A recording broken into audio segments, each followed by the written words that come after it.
Great. So now you secure the internship and you're wondering, a week out, what's it going to be like? So let's talk about some of the what you can expect really from consulting and banking internships. So in consulting, it's going to be 10 weeks. That's the industry standard. 1 to 2 weeks of training. It might be local training or it might be national training. Some firms do it where they fly you out to, let's say, New York, and you and all your other intern class sort of train together for that 1 week.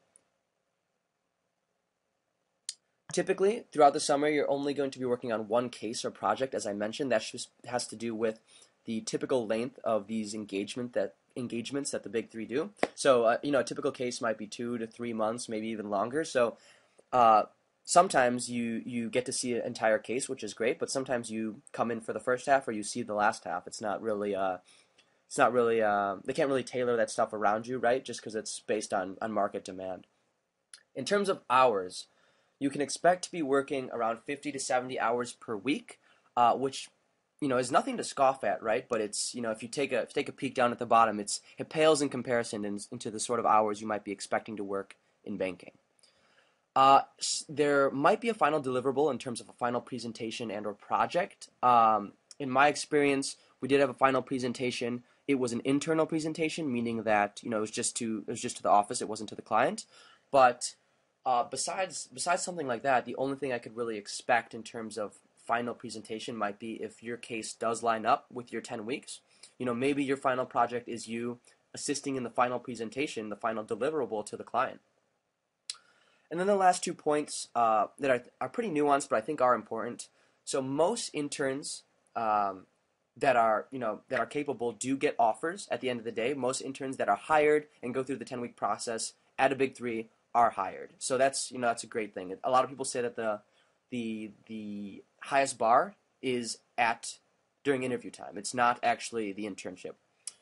But another important point is that when you're looking at full-time recruiting, when firms are looking to fill their entry-level positions, actually most full-time hires at the big three were not interns.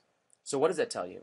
Well, basically, what that tells you is that a management consulting internship is not a prerequisite to working at a management consulting firm. And that's sort of the opposite of what we just talked about for banking, right? And I think that's a really, really key nuance, right? Because if you want to work in banking, you're a junior and you're thinking about banking versus consulting, you're thinking about full-time and you're trying to decide which one to do, but you want to maintain your flexibility, right? What do you do? Well, if you do banking, there's a great chance that it might be your only shot to get into banking because as you can see at the bottom, let's jump to the bottom of this slide, most full-time hires were interns. A lot of the internal hiring for full-time banks come from the intern pool. That is not the case with consulting. So if you're still interested in both, you're on the fence, you might consider doing banking because you still have an opportunity to break into consulting in a little easier way, if that makes sense. So for banking, running through these points quickly, again, 10 weeks, 1 week of training. As we mentioned earlier, multiple projects throughout. Definitely something you learn to multitask. It's very common, at least was my experience, to be sitting at your desk working on an Excel sheet for one associate, and perhaps your VP comes up to you and drops something on your desk, says, I need this done within the next 2 hours. You sort of need to think, reprioritize, and figure out, what can you manage in the next 2 hours, in the next 3 hours? Can you finish both these things on time? Hours per week, you're looking at 60 to 100 plus on some of the crazier weeks, and especially in some of the crazier offices, some of the more predominant offices. And that just comes with the industry, as we discussed.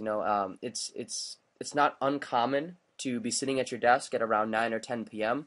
Perhaps getting ready to pack up. You finished all your work for the day, and your associate comes up to you and slaps something on your desk and says, "I need this by 8 a.m. tomorrow." And suddenly, an early night in the banking world has just turned into a 5 or 6 a.m. type of deal. That's just the way things go. Definitely be ready for that. Be prepared for those types of things. Again, a possible final presentation or project, not necessarily the case. Nothing really client-facing, just because that's not what analysts do in banking.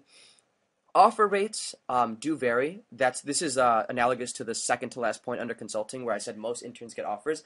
I cannot say that about banking. That's not necessarily the case. It really depends on what's the firm and what office you're in. So my experience was all the interns did get hired.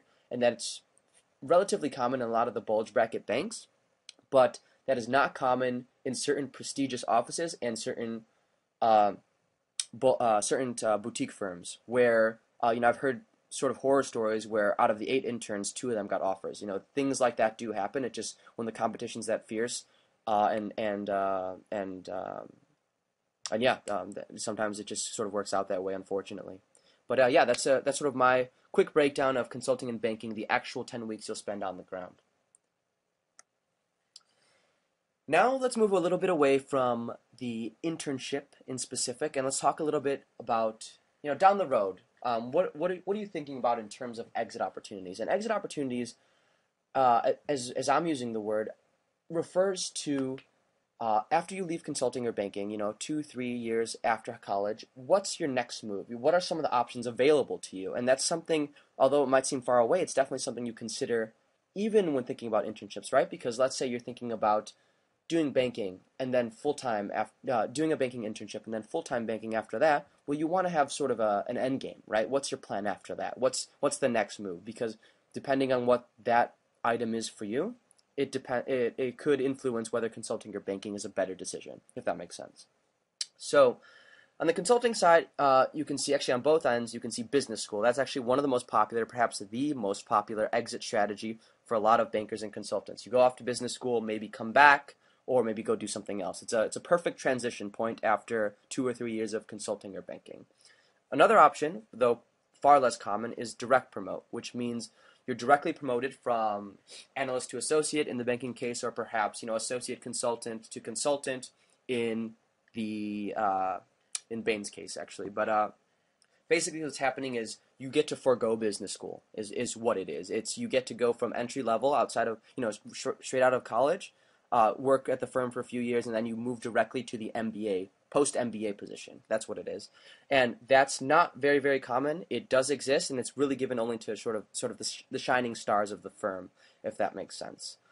And beyond that, that's sort of where it splits off, right? So under consulting, you have things like entrepreneurship, maybe starting your own company, industry, a little bit of finance. But basically what I was trying to get at with these final 3 circles is that you have a lot of flexibility. Industry, what does that mean to you? Well, industry is any industry, right? It's working for any Fortune 500 company, from aerospace to mining. It's consulting really doesn't close any doors for you in that regard, because it's provides you with such a general business skill set, if that makes sense. The only area that perhaps it closes the door slightly is in finance, right? So that's why I have private equity, but with the star, because many private equity shops don't want to hire consultants. And why is that? Well, private equity shops are looking for heavy-duty modelers. And as we mentioned earlier, which type of person is going to have that heavy-duty modeling background? Well, that is in fact the bankers, right? It's not the consultants as much. There are a couple firms that hire consultants. Bain Capital and Golden Gate Capital are 2, and that makes sense. One of them being spun direct from Bain, but for the most part, that might be the only industry where you have less flexibility in consulting versus banking. The banking side, you have business school, direct promote, and you have a lot of finance options. That's typically the path that people go, is if you're going to do banking, you have some strong interest in finance, and because of that, your best exit opportunities are either private equity, hedge funds, growth equity, venture capital, or some other finance role in industry, CFO, those types of things. But that for me is the biggest distinction in terms of exit opportunities. It's flexibility versus passion for finance, and that's something that you have to decide for yourself.